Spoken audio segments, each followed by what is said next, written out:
이제 세 번째 초를 붙였습니다. 조금씩 밝아져가는 촛대처럼 우리들의 마음도 빛으로 오시는 주님께 한 걸음 한 걸음씩 다가가는 신앙생활이 되기를 바라겠습니다. 연말을 맞은 이때 아마도 모임이 많을 것인데요. 한 해를 보내면서 아쉽기도 했지만 또 지나간 한 해를 시원섭섭하게 생각하면서 이제 새해에는 어떤 삶을 살아볼까 고민하게 되는 그런 시기이기도 한데요. 저는 지난주 종로에 있는 길담서원이라는 곳에서 감신대에서 조직신학과 종교철학을 가르쳤던 이정배 교수님의 장인 이신 박사를 기리는 모임에 참석했습니다. 작년 이맘때 저를 포함해서 8명의 저자들이 이신 박사에 관한 연구서적인 이신의 묵시문학과 토착화의 새 차원이라는 그 책을 냈는데, 저와 성공의 신부이자 시인이신 최주용 신부님께서 작년에 쓴 글에 대해서 요약 발표할 수 있는 그런 시간을, 그 기회를 갖게 됐습니다. 이신 박사는 화가이면서 신학자였습니다. 그는 젊은 시절 은행을 다니다가 하나님을 영접하게 됐다고 합니다. 그 감동이 하도 강렬해서 그 일을 끝내고 포기하고 감리교 신학교에 들어가서 목사가 되기로 결심했습니다.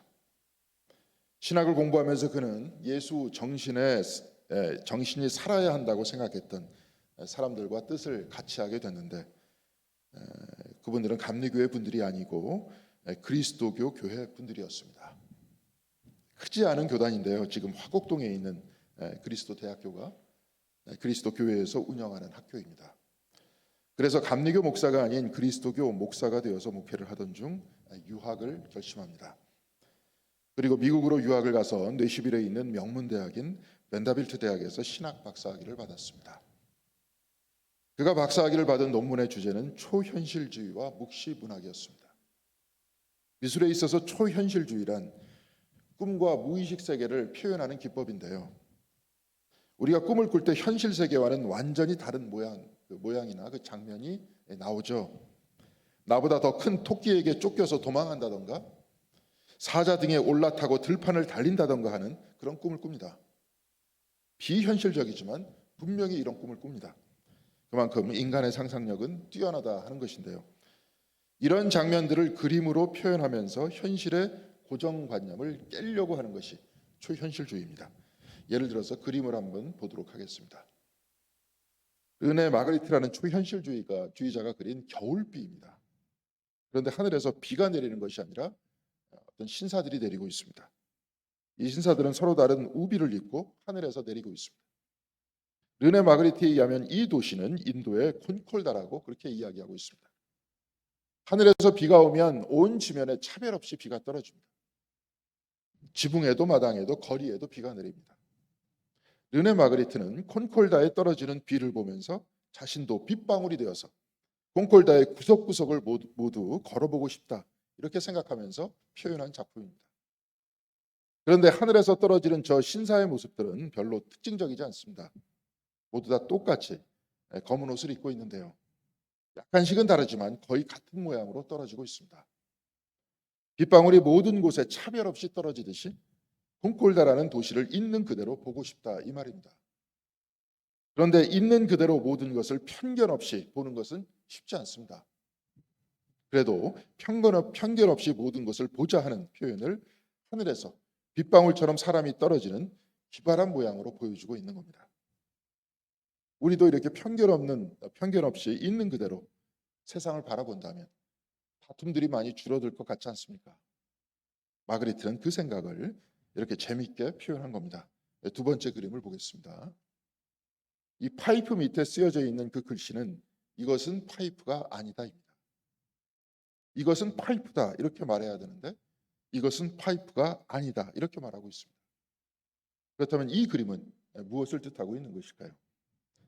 마그리트의 그림을 보고 프랑스의 철학자 미셸 푸코는 두 가지의 해석을 내리고 있는데요. 첫째, 그림을 통해서 우리는 파이프를 보고 있지만 사실 저것은 그림이지 파이프가 아니라는 겁니다. 파이프란 담배를 넣고 피우는 것인데요. 저 그림으로 어떻게 담배를 피울 수 있겠습니까? 그래서 이것은 파이프가 아니라는 겁니다. 두 번째로 이것은 파이프가 아니다, 이렇게 프랑스어로 쓰여져 있는데요. 파이프라는 글자도 파이프가 아니지 않습니까? 파이프라는 글자로 담배를 피울 수 있습니까? 없죠. 그래서 이것은 파이프가 아니다. 이렇게 말한 겁니다. 초현실주의란 이런 독특한 기법을 통해서 우리의 고정관념을 깨는 겁니다. 초현실주의자들의 그림을 통해 우리는 우리가 얼마나 부자유스러운가 하는 것을 깨달을 수 있습니다. 다음 그림을 보겠습니다. 저 그림은 이신이 그린 돌의 소리입니다. 저 그림을 그린 이신 박사는 그 어떤 설명도 남기지 않고 돌아가셨습니다. 그래서 이해하기가 쉽지 않은데요. 그림 위에 두 눈이 보이는데 형체는 없이 눈만 있습니다. 그리고 입술이 있습니다. 뭔가 사람의 모습인데 사람 같아 보이지는 않습니다. 이 그림을 통해서 그 이신이라는 분은 무엇을 표현하려고 했던 것일까요? 그런데 그는 신과 주체적 해우라는 그런 시를 썼는데 지금 한 시집이 30개 정도의 시가 남아 있는데 그 시에서 이신은 이렇게 말하고 있습니다. 그 시를 한번 띄워보겠습니다. 자연적인 현상만을 보는 눈에는 신과 만날 수 없습니다. 그것은 항상 토막토막 잘라진 단편이기 때문에 산 역사로서 보지 못합니다. 신은 그런 곳에 계시지 않으니 말입니다. 신은 그대에 숨어 계시기 때문입니다. 아니, 숨어 계신다는 것보다 본래가 그런 분이 아니기 때문입니다. 이 시에 의하면 자연적인 현상이나 눈에 보이는 것만을 보려고 할 때 하나님을 만날 수 없다고 했습니다. 자연적인 현상은 잘라진 단편이다, 조각이다 이렇게 말하고 있습니다. 단편이고 조각이기 때문에 산 역사가 아니라는 이 말은 우리가 눈으로 보는 이 자연 현상이나 역사는 살아있는 것이 아니라 하나의 조각에 불과하다 이 말입니다. 인생사 세옹지마라고 나쁜 일이 좋은 일로 바뀔 수도 있고 좋은 일이 나쁜 일이 될 수도 있습니다. 그런데 나쁜 일이 있을 때 좌절하거나 빨리 벗어나려고 할 뿐이 그런 생각을 갖는 것이 사람입니다. 이렇게 사람들은 부분적인 면만을 보고 평가하고 판단하지만 하나님은 그렇지 않다는 겁니다. 하나님께서는 아브라함에게 고향 하란을 떠나 사막으로 가라고 하셨습니다. 창세기 12장 4절에 의하면 아브라함이 하란으로 떠날 때 그 나이는 75세였다라고 말씀하고 있습니다. 75년간 살아왔던 곳을 떠나 낯선 곳으로 가라 하는 것은 결코 좋은 것이 아닙니다. 모두가 피하고 싶은 일이고 그만큼 힘든 일입니다. 그런데 그가 떠났을 때 하늘의 별과 같고 땅의 모래와 같은 민족, 하나님의 말씀을 처음으로 받은 그 민족이 태어났습니다. 떠나라는 그 단편만을 보면 좋은 것이 아니었습니다. 그런데 모든 것 뒤에 숨어 계신 하나님께서는 별로 유쾌하지 않는 떠남을 축복으로 바꿔 주신 겁니다. 예수께서는 십자가에 돌아가셨습니다. 단편적으로 보면 무서운 일이고 끔찍한 일입니다. 그래서 제자들은 다 예수를 떠나 다락방 속에 숨어버렸습니다. 그런데 바로 이 십자가가 하나님께서 우리 죄를 용서하고 구원하는 그 구원의 나무로 바뀐 것이 아닙니까? 그래서 우리 제단 위에 십자가가 서 있습니다. 우리 교회 위에도 십자가가 있습니다. 십자가를 통해 하나님께로 가니까 부분적으로 단편적으로 보면 십자가는 좋은 것이 아니었습니다.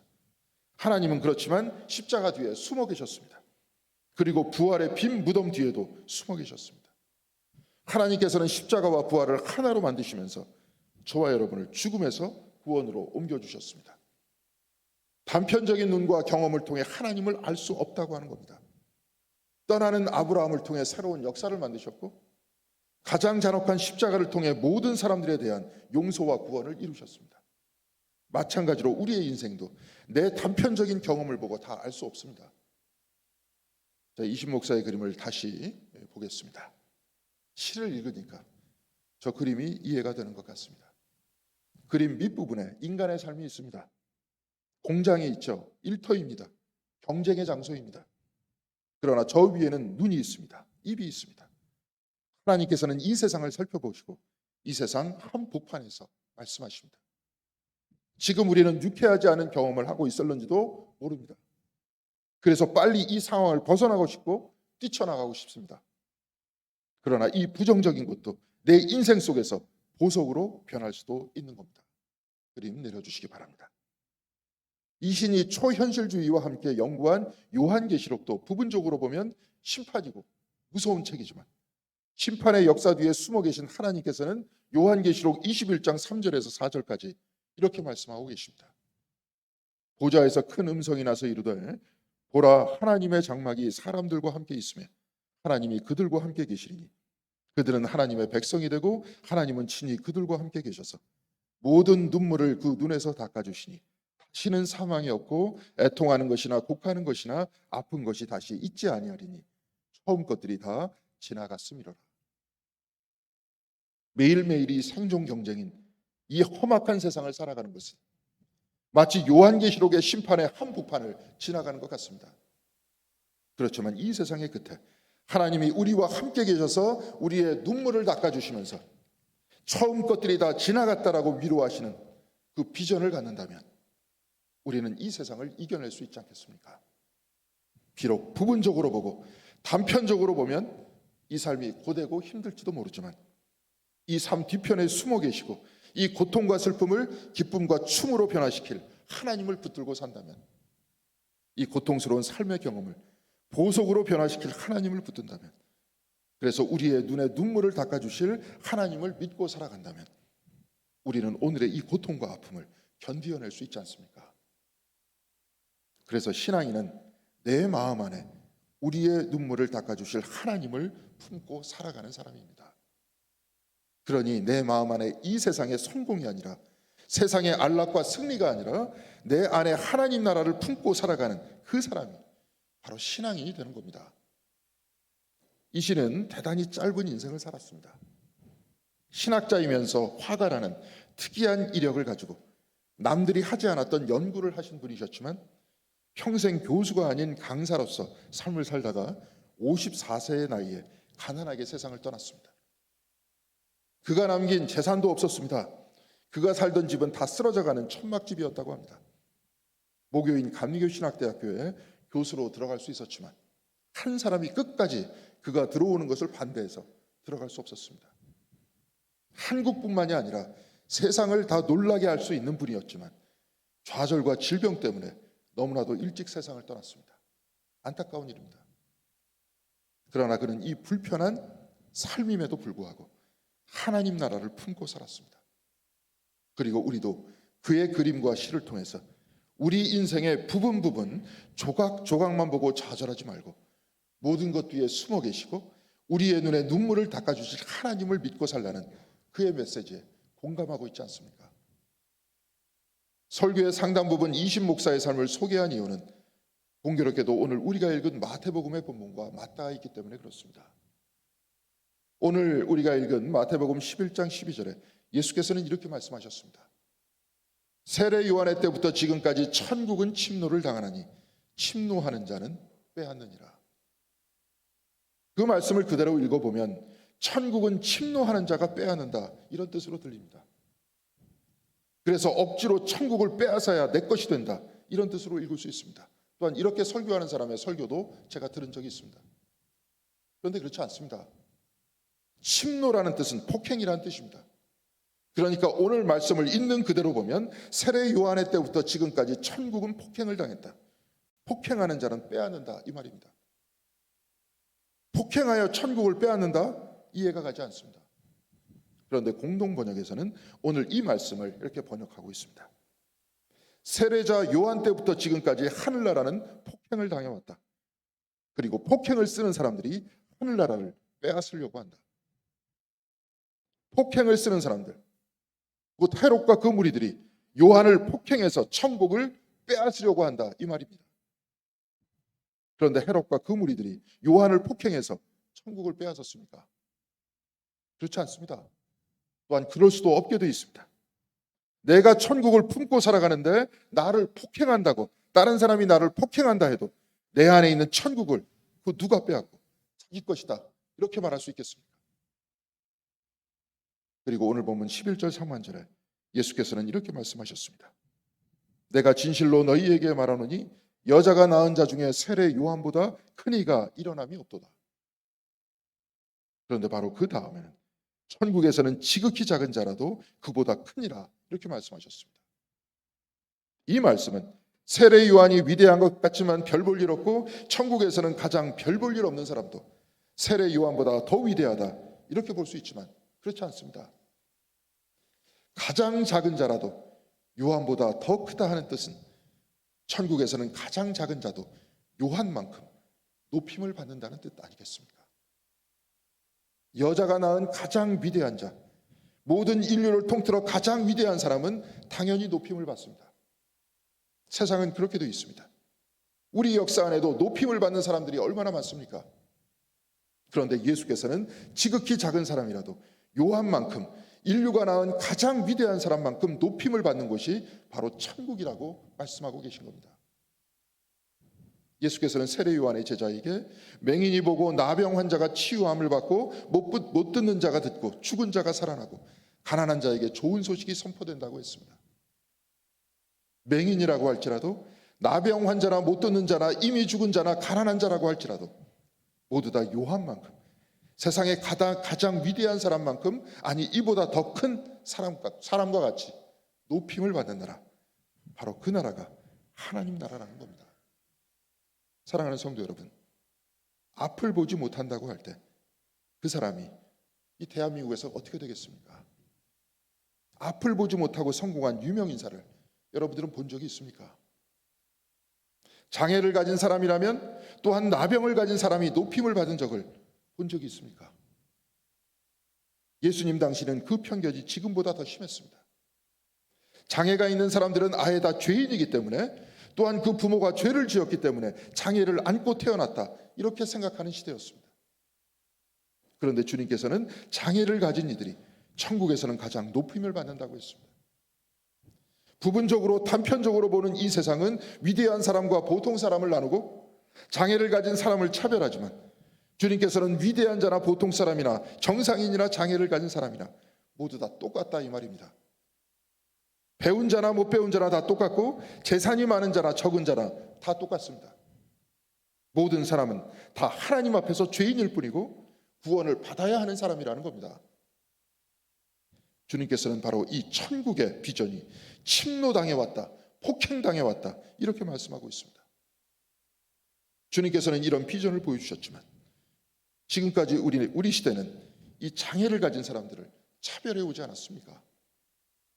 나병과 같은 질병을 가지고 있다면 저 소록도와 같은 섬에 격리시켜 가지 않았습니까? 예수께서는 가난한 사람들에게 좋은 소식을 전했지만, 지금 세상에 들려오는 모든 소식과 정책들은 있는 자들에게 좋은 소식이 아닙니까? 주님이 오신 지 2000년이 지났지만 천국은 여전히 우리와 거리가 있습니다. 그런데 주님께서는 이렇게 말씀하셨습니다. 세례 요한의 때부터 지금까지 천국은 침노를 당하나니 침노하는 자는 빼앗느니라.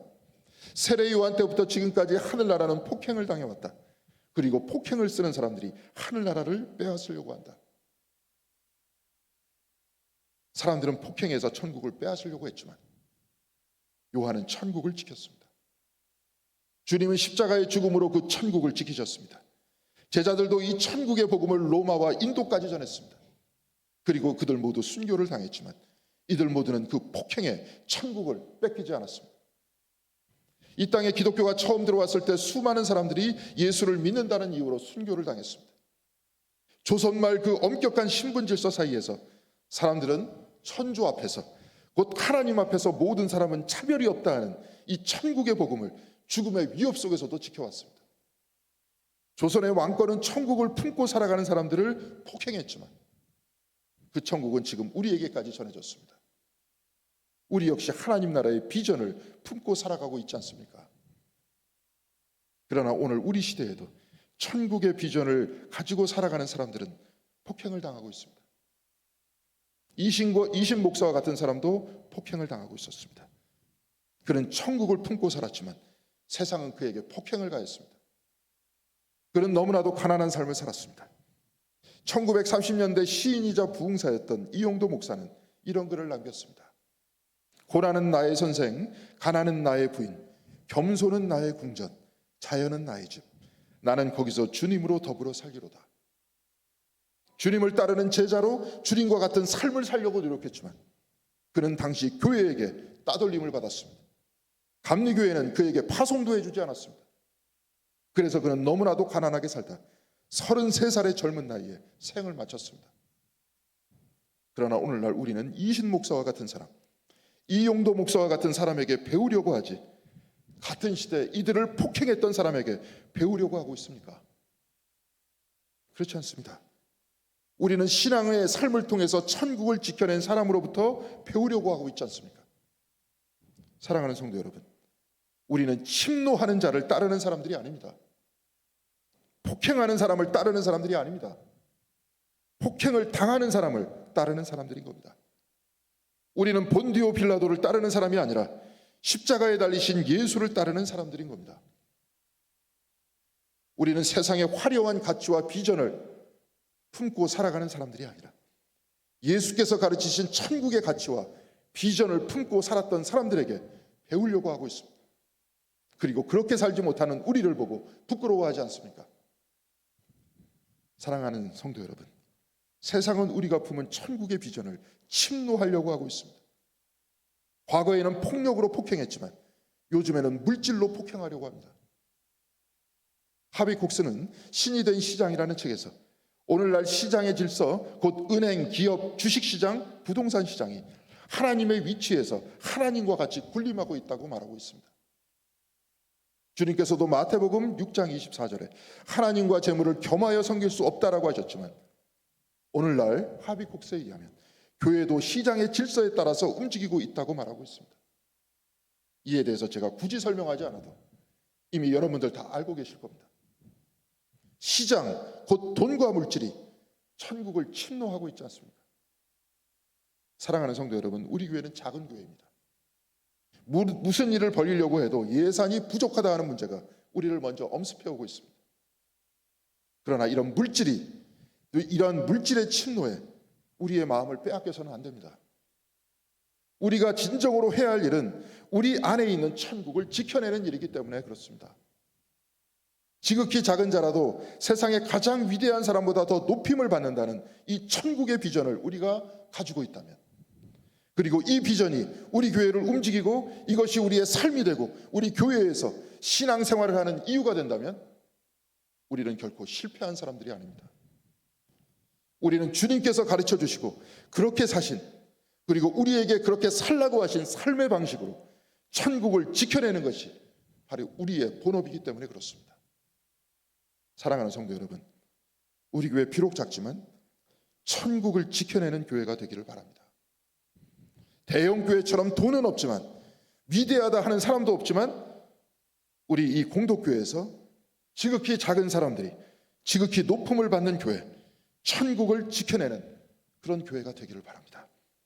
그래서 예배 때, 속회 때, 모임 때 서로를 높이고 사랑하면서 우리 마음 안에 천국을 지켜내면서 우리 눈의 모든 눈물을 닦아주실 하나님을 믿고 살아가는, 천국을 믿고 소유한 신앙인, 바로 이 신앙인들이 가득 찬 우리 공동교회, 그리고 저와 여러분들이 다 되시기를 주님의 이름으로 간절히 기원드리겠습니다. 기도하시겠습니다.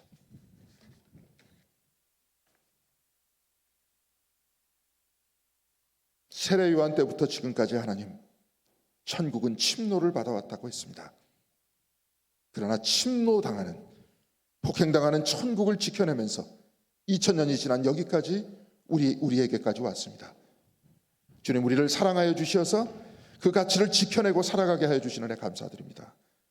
폭행당했던 사람들, 침노당하면서 천국을 지키려고 하는 사람들을 우리가 말씀을 통해서, 기독교의 역사를 통해서 다시 한번 살펴볼 수 있도록 도와주시옵시고, 이곳 공동교회 신앙의 선배들을 통해서 우리가 다시 한번 찾아낼 수 있도록 인도하여 주셔서 우리가 그런 천국을 지켜내면서 하늘나라의 가치를 지켜내면서 살아갈 수 있는 우리가 될 수 있도록 도와주시옵시고, 로마 시대 때나 그 이후에나 언제나 성공하고 또한 잘나고 위대하다 하는 사람을 칭송하는 이 세상을 넘어 하나님 나라의 비전을 가지고 살아갈 수 있는 저희들이 될 수 있도록 도와주시옵시고, 그 사람들이 끊어지지 않는 이곳 공동교회와 한국교회가 될 수 있도록 주께서 인도하여 주시옵소서. 오늘도 우리가 말씀을 읽고 또한 그 삶을 살아가려고 노력합니다. 주께서 또한 그 말씀을 통해 천국을 가르쳐 주시고 천국의 삶을 가르쳐 주시옵소서. 그리하여서 그 확신 속에 살아갈 수 있도록 도와주시옵시고, 우리의 눈에 눈물을 닦아주시는 하나님과 만나며 살아갈 수 있는 저희들이 될 수 있도록 주여 인도하여 주시옵소서. 이 모든 말씀 우리 주 예수 그리스도의 이름으로 기도드렸습니다. 아멘.